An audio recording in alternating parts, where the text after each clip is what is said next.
Okay, so what I'm going to take you through doing is drawing up this chocolate bar using this new version of Google SketchUp. So, in order to draw up a chocolate bar, first thing we need to do is get ourselves a new page. So if I come back out of the program into what you would see, so the first thing we're going to do is create new, and from there we're going to select millimeters as being our template. I'm not going to save that, so I'm just going to save time. So we're going to drop in. First thing we're going to see is this person in front of us. If I go left to right, select the entire person, I can just use the delete key on my keyboard to delete them. Just in regards of additional information, if you go again left to right and you don't hit all of something, you can't delete it. However, if you go the other way, if you go right to left, anything you touch can be deleted. So again, it's the same with all CAD programs. So I'm going to delete the person there. Now, first thing I'm going to do is draw some circles for the chocolate bar. What you need to just pay attention to is down here in the bottom corner, we've got measurements. So come over here to the side, where we've got the rectangle option there. If I click on that, I can open it up and I can get circles. So I'm going to click down there on origin once. I'm then just going to allow the circle to expand out. Now you'll notice down at the bottom it says radius at the moment 1350. I'm just going to type in on my keyboard 15 and press enter. And you're going to see that tiny circle down there. From there I come down to the views section, and for the options we've got for views, we've got the pan tool currently selected, which is the hand which allows me to drag it around the screen.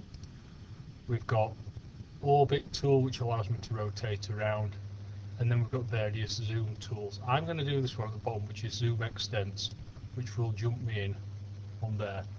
I can also zoom in and out if you've got a toggle button on your mouse.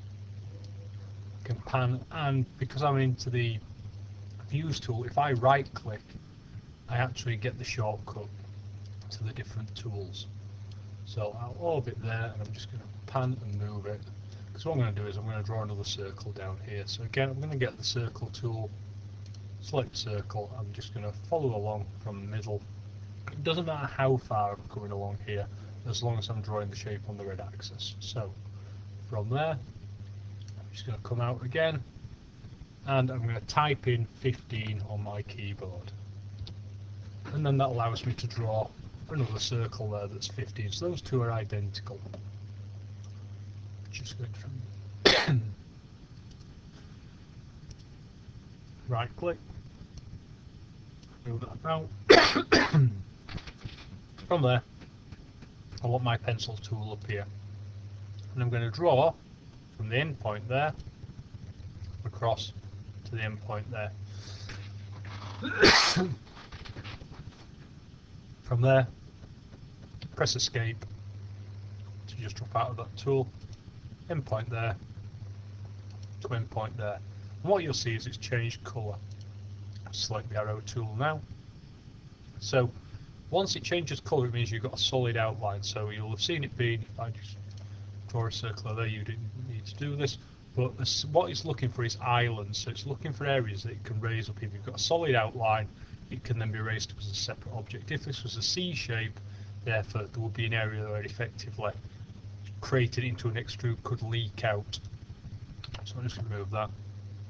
So I'm going to select that circle there with my select tool here, and I'm just going to press delete on the keyboard again. I'm going to select the edge of the circle there, press delete. You could use the rubber tool if you wanted to, but it's just easier using the select key from that, because it will actually grab the whole thing. What it can do with the rubber tool is break up into segments.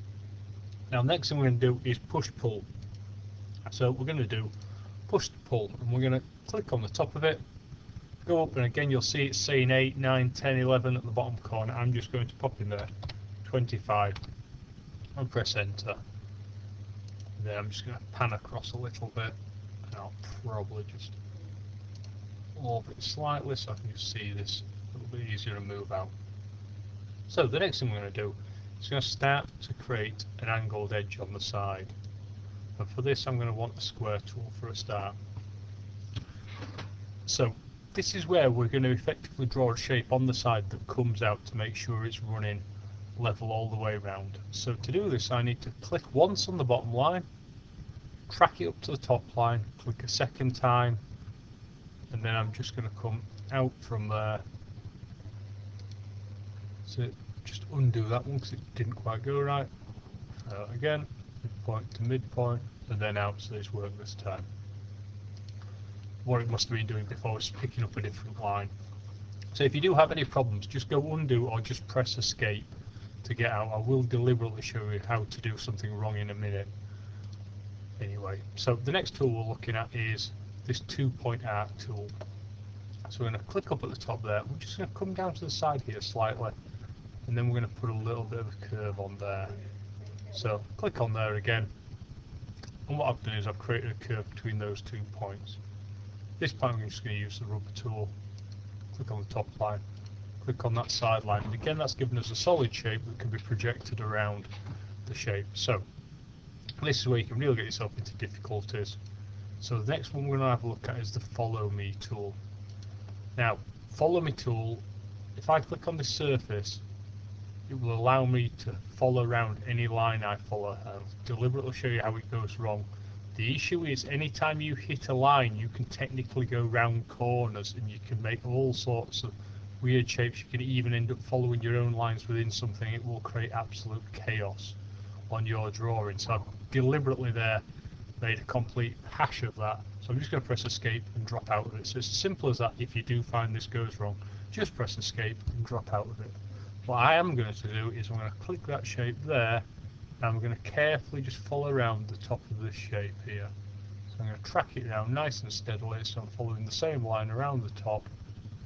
If I do find myself going off, I can try and go back to pick up to where I was, although a lot of the time you will just be easier off pressing escape. And what you'll probably see right at the end is it jumping quite far to either close up the circle or it'll divert. So there we go. So you see, obviously jumped back quite a bit before to that because it wasn't quite complete. It thought it was going back, so I'm just going to click there once I do get it as a solid outline, and it's quite happy with that. From there, the next thing I'm going to do is I'm just going to drop this top surface down. So I need the push pull tool again. I'm going to just go down, and I'm going to go down 5 on there. And then the last thing we're going to do is add some text to it. So again, within the drawing section, within the square, we've got lettering. So I'm just going to pop up there in the lettering, Choco, and this is the key thing now. It's making the alterations, because yours will probably come in quite large in terms of size. I'm going to keep that as being 12 height for the letters. That should be fine for what I'm doing, because we know we've got 15 radius there, and the extrusion I've already set at 5 before. So that should be fine. You can alter your font style if you want. Press OK when you're happy with those settings, and then it will just allow you to carry the lettering in and stick it to the surface. But that looks alright. If I do want to move that around, I can grab it afterwards, just rotate that around, but that looks fairly, well, I think I'll come across with that a little bit more.